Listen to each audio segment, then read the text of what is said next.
The rain started just as Daniel pulled into the hotel's parking lot. It wasn't his first choice. He had planned to reach the city before stopping for the night, but the storm had worsened, and the winding mountain roads had become too dangerous to drive. The old roadside hotel was the only option.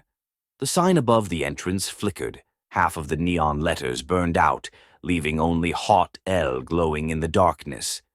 The building itself had an eerie, forgotten feel, like it had once been grand but had long since faded into something empty.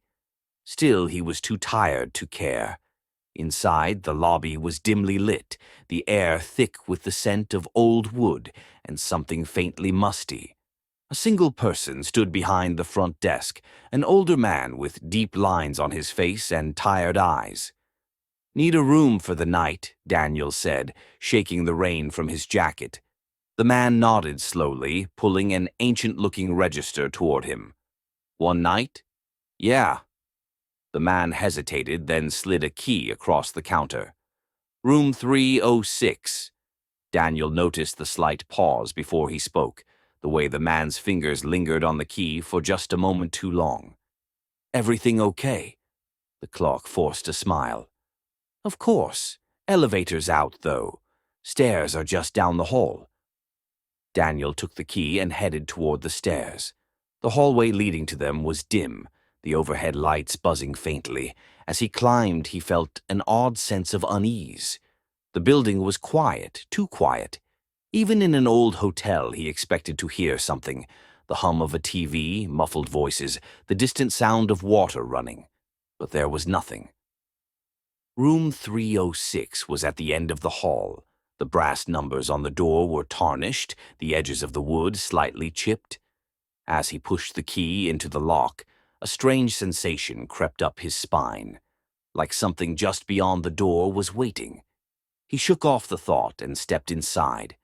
The room was basic: a queen bed, a worn-out desk, a small TV sitting on a dresser. The window was covered with thick curtains, and for a brief moment he had the sudden urge not to open them. The feeling passed. He locked the door, tossed his bag on the chair, and collapsed onto the bed.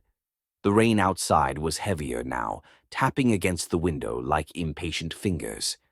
Then came the first sound, a soft tap. At first, Daniel thought it was just the rain, but then he heard it again, deliberate, rhythmic.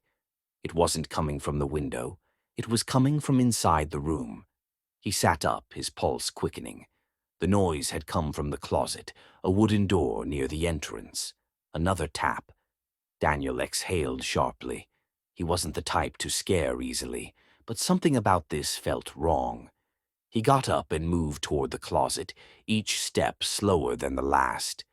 His hand hesitated on the handle. He knew deep down that he shouldn't open it. But the human mind is a strange thing. It demands answers, even when it knows they might be terrifying. He pulled the door open. Nothing. Just an empty closet. Daniel let out a breath, shaking his head. "Get it together," he muttered, closing the door and heading back to bed. He barely had time to sit down before he heard it again. Tap, tap, tap. Louder this time. Daniel's stomach tightened. The sound wasn't coming from the closet anymore. It was coming from under the bed. For a long moment he didn't move. He just sat there, staring at the floor, his breath shallow. Then slowly, he leaned forward. The room was silent except for the rain outside. His fingers gripped the edge of the mattress as he lowered himself, inch by inch, until he could see beneath the bed. His own eyes stared back at him. A face identical to his own lay under the bed, wide-eyed, mouth open in a silent scream. Then it moved. Daniel threw himself backward, scrambling off the bed, his chest heaving. The thing under the bed, the other him, didn't crawl out. It just grinned. Then it whispered in his own voice, "Don't turn around." A chill shot through his spine. Against every instinct in his body, he turned. The closet door was wide open, and someone was standing inside. Daniel never remembered screaming, but he must have, because moments later the hotel clerk was shaking him awake. "Sir, Daniel's Sir, eyes wake up. flew open.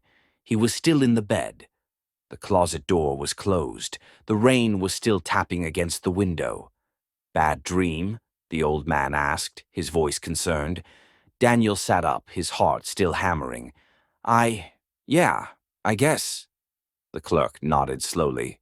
You should switch rooms. Daniel swallowed. Why? The man hesitated, then sighed. You're not the first guest in 306 to see themselves. Daniel stared at him. I'll get you another key, the clerk said, already heading for the door. No charge. Outside, the rain kept falling, but this time it sounded different, like whispers.